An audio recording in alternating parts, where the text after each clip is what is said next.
Bonjour, je suis Sandra, médium et canal. À la demande de mes guides, je vous présente un sujet qu'ils m'ont enseigné et que je souhaite vous partager.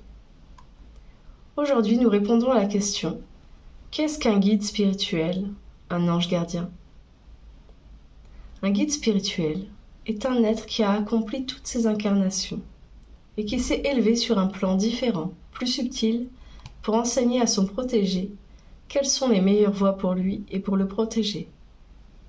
Il a été lui-même formé par un enseignant de guide pour savoir comment aider son protégé, son apprenti au mieux, à lui permettre des évolutions de conscience dans son plan de vie, son incarnation.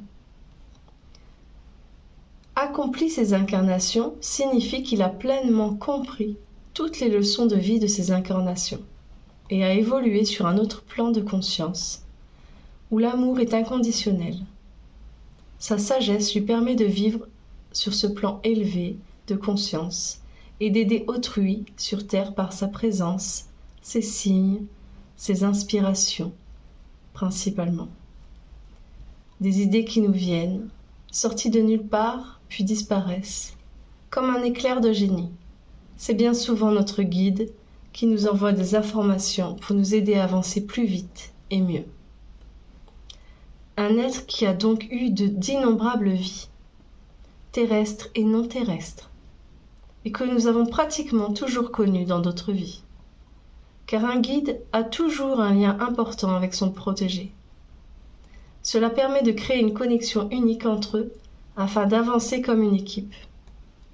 Il a bien souvent été, lors d'une autre vie, un proche, un membre de notre famille, un amoureux, un ami, ou encore un enseignant pour nous. Souvent, dans mes consultations, on apprend que le guide a été un frère ou une sœur pour la personne, ou un ami. Il ne faut pas confondre un guide spirituel avec un proche défunt, car un proche défunt n'a pas fini son cycle d'incarnation. Et même si c'était le cas, il faut un long temps entre la dernière incarnation et le moment où un être devient un guide.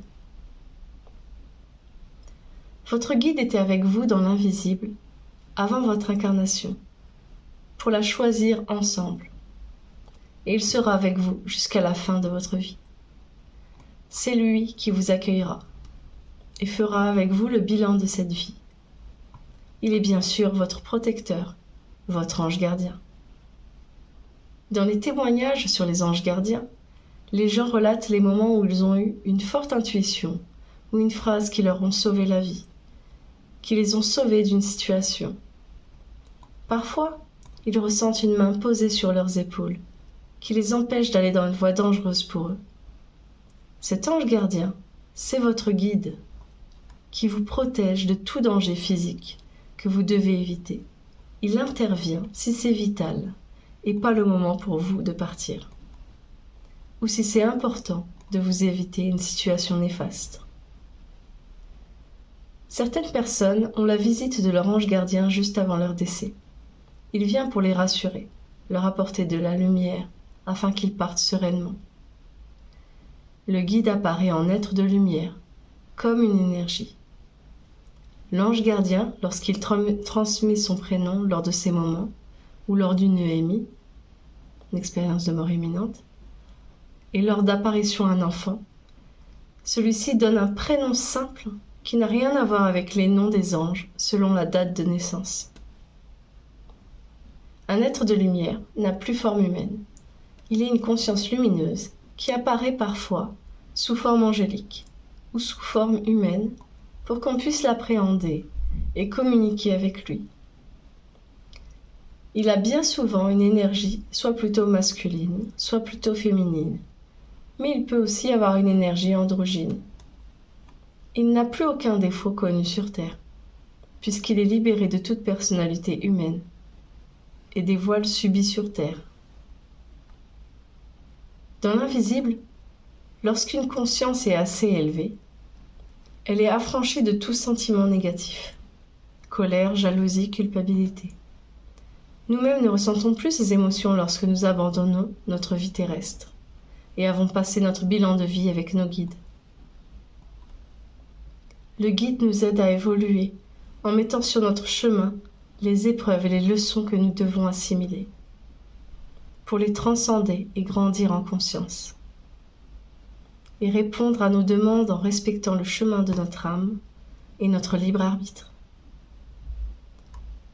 Notre libre arbitre est la clé qui nous permet d'avoir des évolutions de conscience. Autrement, en connaissant déjà le futur, nous ne ferions plus d'efforts, nous ne grandirions plus, et c'est la même chose si notre guide ne nous laissait pas faire nos pas par nous-mêmes. Tout comme le parent qui porterait son enfant pour l'aider à avancer plus vite, au lieu de le laisser apprendre à marcher, le laisser évoluer. Notre guide accède à nos demandes si elles sont en accord avec notre chemin, et il ne peut aider sans notre appel, sauf en cas d'extrême urgence. Il respecte notre choix d'agir seul, sans notre intuition ou sans son aide. Si nous faisons un pas vers lui, il en fera deux vers nous. Il nous connaît par cœur et ne porte aucun jugement. Bien au contraire. Il nous aime profondément et nous comprend, nous soutient. Il est notre fidèle allié, notre meilleur ami, notre protecteur, notre ange gardien. Il nous envoie parfois une main secourable à travers les mots sages d'une personne, à quelqu'un qui apparaît pour vous aider à un moment clé et qui disparaît aussitôt. Cependant, il est présent en ce moment même et constamment à vos côtés. Il ne vous abandonne jamais. C'est le gardien de votre âme et de votre flamme intérieure. Il est là pour vous rappeler qui vous êtes et ce que vous êtes venu accomplir. Aussi simple que soit votre mission, elle est importante. Pour vous, pour votre guide et coéquipier qui accomplit lui aussi une étape de son évolution, et pour toutes les âmes auxquelles vous êtes intrinsèquement liés, sans en avoir conscience. Nous influons tous sur la vie des autres, nous la pièce d'un puzzle cosmique, et si vous ne revenez pas à votre juste place, il manquera cette pièce du puzzle. Continuez votre avancée. Vous pouvez vous reposer, mais n'oubliez pas que ce tableau ne sera beau qu'avec toutes ces pièces. J'espère avoir pu vous éclairer sur qui sont les guides spirituels, les anges gardiens. À bientôt pour le prochain sujet. Pourquoi y a-t-il de plus en plus de médiums ?